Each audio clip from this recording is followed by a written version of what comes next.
Ah, meus queridos amigos, não é fascinante essa onda atual que enche as prateleiras das nossas livrarias com romances eróticos? E o mais divertido é que esses romances seguem um padrão. De um lado, temos um homem poderoso e um pouco rude, e de outro, uma mulher frágil, inocente, toda delicada, que transforma a vida desse macho da noite para o dia. E o mais interessante é que mesmo os acadêmicos torcendo o nariz para esse tipo de narrativa por não considerá-la grande literatura, é fato inegável que esse tipo de livro vende como água. E a razão é muito clara: erotismo e amor nunca saem de moda. Apesar de serem aspectos naturais do ser humano, ainda existem muitos tabus e fetiches envolvendo o erótico, o sexual e o amor. Partindo do princípio de que o proibido é mais gostoso, essas obras geram reprovação social na mesma medida em que despertam a curiosidade.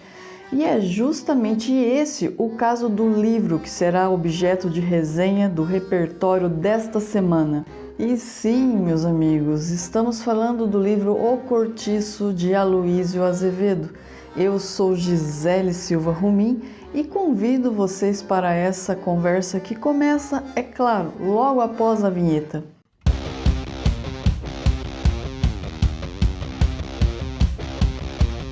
Aloísio Azevedo nasceu em 1857 no Maranhão e inicia sua carreira como caricaturista e jornalista. Além de escritor, Azevedo foi diplomata, tendo servido em diversos países.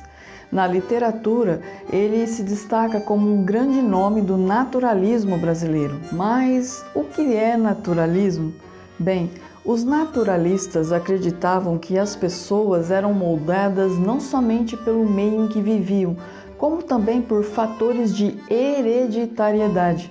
Por essa razão, os romances naturalistas são marcados por terem muitos personagens movidos por fatores irracionais. E nesse caldeirão de irracionalidade fervem o desejo sexual, a ambição e a luta pela sobrevivência.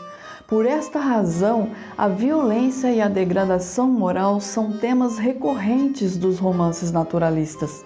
Publicado em 1890, a narrativa do livro O Cortiço se passa no Segundo Império antes da abolição da escravatura e acompanha a saga da ascensão social de João Romão, um português radicado no Brasil, extremamente ambicioso e inescrupuloso. Proprietário do Cortiço São Romão, João Romão começa sua vida como dono de uma venda e aos poucos constrói um vasto patrimônio, com a ajuda de uma escrava fugida, a Bertoleza, a quem ele engana e explora praticamente durante toda a sua trajetória. Na medida em que a riqueza de João Romão cresce, também cresce nele o desejo de obter o respeito da sociedade burguesa, e para alcançar o seu intento, ele planeja se casar com Zulmira, filha do comendador Miranda, um vizinho abastado que despreza o cortiço e seus habitantes. Mas, meus amigos, estamos falando do cortiço e, como o próprio nome já sugere, o dia a dia do São Romão e dos seus inusitados habitantes também compõe essa narrativa. E é por isso que, entrelaçando-se à saga de João Romão, vamos acompanhando diversas histórias, como por exemplo a de Jerônimo, um português casado que acaba se apaixonando pela bela lavadeira Rita Baiana, e de Pombinha, uma jovem inocente que se torna prostituta. E aí, meus amigos, estão curtindo essa resenha? Eu espero que sim e peço que não esqueçam de engajar esse episódio ou também de nos seguir pelas redes sociais.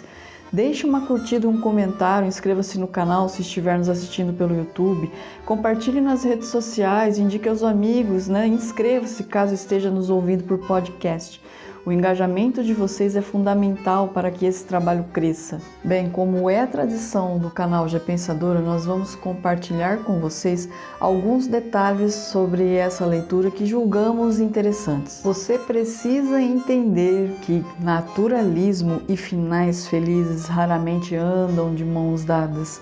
A intenção clara do autor é mostrar de maneira crua e brutal a decadência humana, ou seja, como pessoas boas se degradam. Um grande exemplo disso é o personagem Jerônimo, que inicialmente é um homem extremamente sério, trabalhador, honesto, dedicado à esposa e à filha, mas que ao longo da história se deixa corromper por um desejo desmedido por Rita Baiana, a tal ponto que ele chega a matar o seu rival, o Firmo. Outro detalhe essencial sobre esse livro está na linguagem, que é direta, sem rodeios ou embelezamentos. O sexo, por exemplo, é retratado como um ato puramente fisiológico, sem nenhum tipo de afeto, o que causa um certo desconforto no leitor. É relevante mencionar também que O Cortiço é uma das primeiras obras da literatura brasileira a apresentar personagens homossexuais e, inclusive, descreve uma cena de sexo entre mulheres. Porém, já advirto que segue a dinâmica do naturalismo e a cena não é nada bonita, antes de tudo é bem perturbadora. Outro aspecto importante desse livro é a crítica escancarada ao capitalismo em ascensão do século XIX e às desigualdades sociais do Brasil. Se por um lado acompanhamos João Romão como um empresário inescrupuloso, do outro nós vemos a pobreza e a falta de perspectiva na vida das pessoas que vivem dentro do cortiço. Por fim, mas não menos importante, é preciso deixar aqui um conselho para quem for se aventurar na leitura desse livro. É preciso ter em mente o tempo todo o seguinte: essa narrativa está eivada de racismo. Arthur Azevedo se filiava a uma posição pseudocientífica que acreditava que a miscigenação racial era a causa de degradação moral e física das pessoas. E muito embora hoje saibamos que se trata de uma teoria não comprovada cientificamente, sempre é bom ter esse posicionamento dele em mente para melhor interpretar o livro. Mas apesar de todos os equívocos do autor, O Cortiço ainda continua sendo uma leitura fascinante que nos ajuda a refletir sobre como as desigualdades sociais e o meio em que vivemos influenciam em nossas escolhas. Essa leitura, portanto, ela se torna fundamental para ajudar a desenvolver a nossa compaixão e empatia. Eu agradeço a todos que chegaram até aqui comigo no final desse episódio. Um super beijo e até a próxima!